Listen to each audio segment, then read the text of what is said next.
and we continue to get reaction on the resignation of Nosiviwe Mapisa-Nqakula as Speaker of the National Assembly. We speak now to the ANC Veterans League President, Dr. Snuki Zikalala. Dr. Zikalala, good evening to you and thank you for your time. Did the Speaker, or should we say the former Speaker now, act out of her conscience and respect for the position she held, or was this sparked by public pressure and possibly the knowledge that she might be arrested soon? Well, I think she acted out of her conscience, that firstly that she's not bigger than the organization, that the institute that she's leading as a Speaker of Parliament is an institution that needs to be protected, integrity and dignity must be protected. And of course, that's what has motivated her to submit her resignation to the Secretary General of the ANC, which we can confirm that the SG has received the letter, and also the letter was also sent to the acting Speaker of Parliament. I think she has realized that it's important for her not to taint and especially Parliament, and not to make sure that the focus should not be on Parliament itself, but that her case must be dealt with properly, and so that the integrity and dignity of Parliament must be upheld.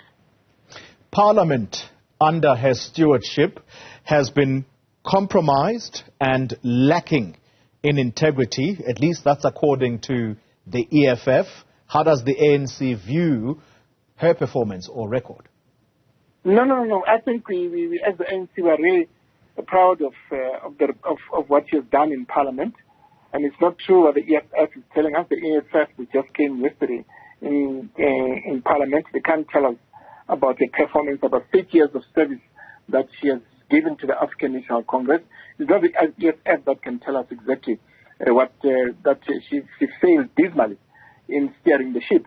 I think we are proud of the work that she has done. And of course, the ANC itself will definitely support her as she's going through this trying time.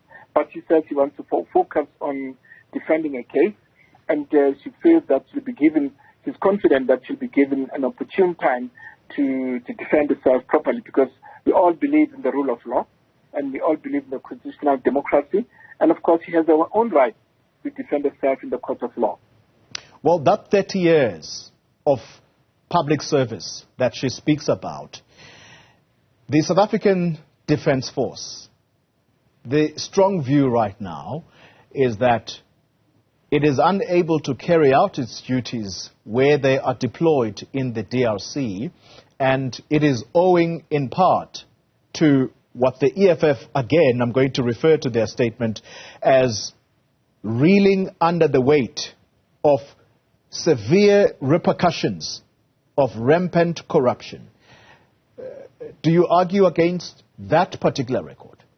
But I argue against it. If there's rampant corruption, they have the right to report corruption to the law enforcement agencies. They can't just talk about corruption glibly and say there was rampant corruption.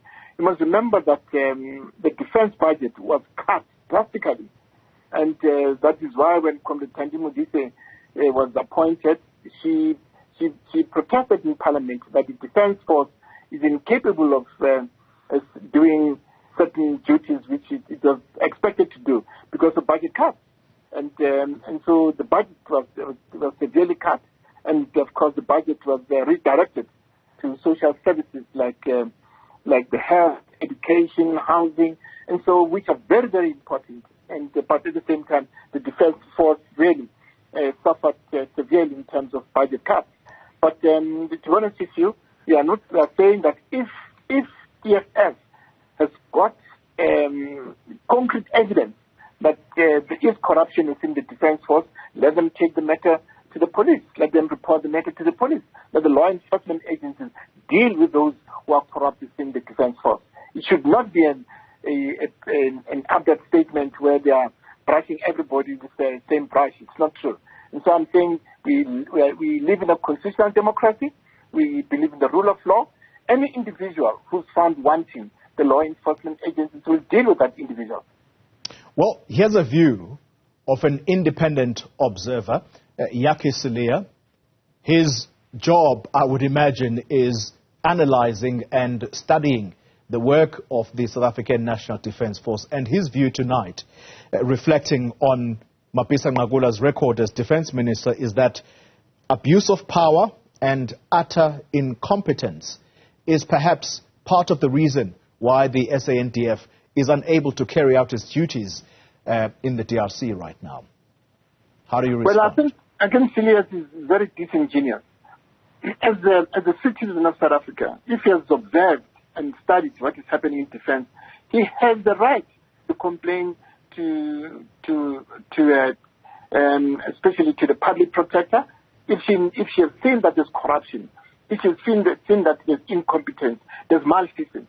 There are those channels in the country, and the individual cannot stand on top of the mountain and say, this is what is happening there. He, as a citizen of South Africa, has got the right to protect the integrity of defense as a citizen of South Africa and take this matter to law enforcement agencies, take it to the public protector, let them investigate the corruption that he's talking about. Let them deal with the question of incompetency by the former minister that he's talking about. I think he is disingenuous. South Africans should not stand up and just shout on top of the roof without putting their fingers and say, not in our name. You cannot do this in the defense force. We have structures that can deal with those issues where the public can go and complain to the public protector and also to the police if they find that there's corruption within the defense force. Mr. Zikalala, the ANC has over the years been saying that they want to shield the party from anything that has to do with corruption or that could severely compromise the image of the ANC. Will you be side by side Mapisa-Nqakula in court if indeed she is ultimately charged? No. Gone are the days where, as members of the ANC, as the Secretary General was saying, that we defend people who have done wrong things.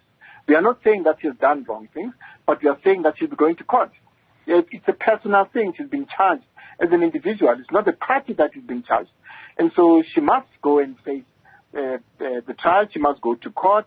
We, as the African National Congress, won't mobilize people to go to court and support her.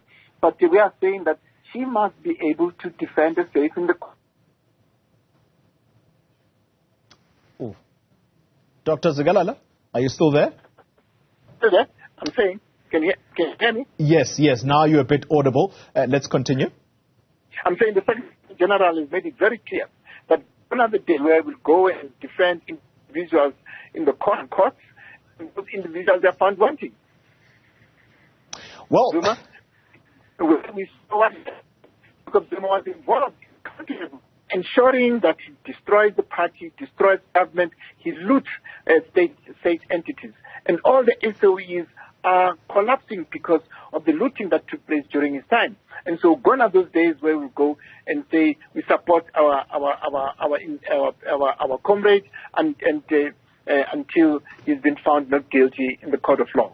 Well, you quote the Zuma lessons there for the ANC, and of course, time will tell whether indeed some of your members and indeed leaders are going to stick to that line that you are not going to be in court supporting people who are charged with serious crimes. But reflecting on exactly what you have just mentioned, the issues that have beset the ANC under former President Jacob Zuma, now you have Nosiviwe Mapisa-Nqakula. It's no ordinary position that she held as Speaker of Parliament. She basically led one of the three arms of the state. This must be a severe beating for the ANC in terms of public reputation.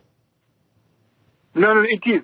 It is a severe beating because this is a set senior position within government, as you know, as the president, the deputy president, and the speaker.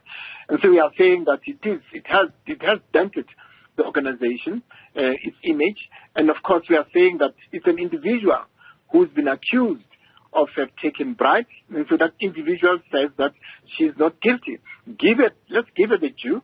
Let's give it the space to defend herself. If she's been found wanting, of course, the law enforcement agencies will deal with it. And we are saying that it has dented the image of the organization, but the organization is dealing with it. That is why we commend her for having resigned. We commend her for saying that she'll remain a member of the African National Congress. We commend her for saying that she's resigning from Parliament, and of course, as a member as the Speaker of Parliament. We commend her for that decision that she has taken. Actually, she has saved the ANC, and so let's wait and see what happens in the court of law, because she appeared in the court of law, and of course, if there are individuals who want to support her as individuals, not as an organization, it's up to them.